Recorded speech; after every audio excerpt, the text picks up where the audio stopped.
دروغگویی حلال شمرده می شود، راحت خالی می بنده.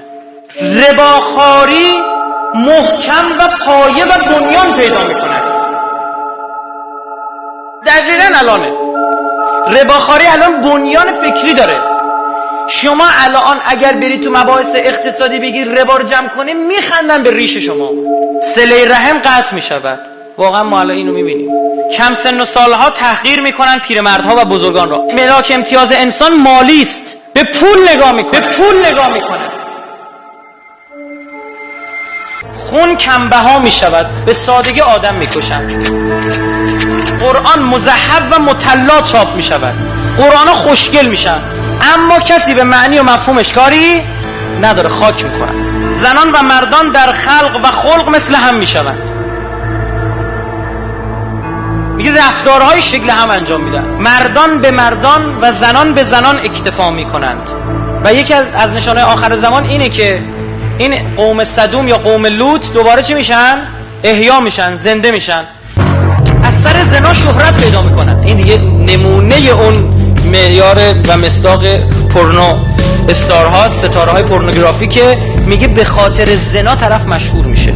بر مبنای فحشا پول در میارن. ولد الزنا زیاد میشود. از نشانه آخر زمانه که الان آمارایی که غرب داره میده عجیب غریبه. تو این زمینه توی آمار ایالات متحده اعلام کرد 56% کودکان امریکایی ولد الزنا هستن.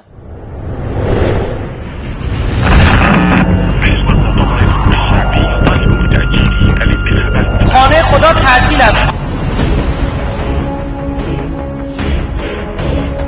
مسکرات و خمور علنی خورده می شود، راحت مشروب می خورن.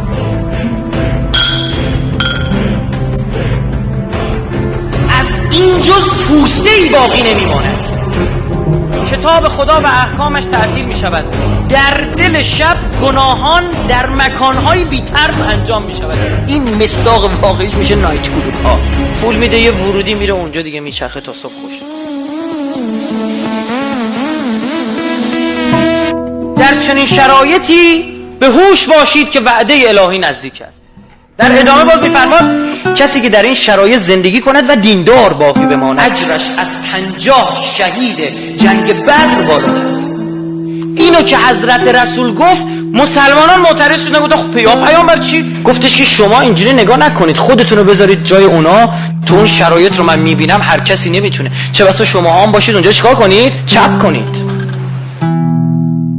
کسی که در این شرایط زندگی کند و دیندار باقی بماند اجرش از 50 شهید جنگ بدر بالاتر است.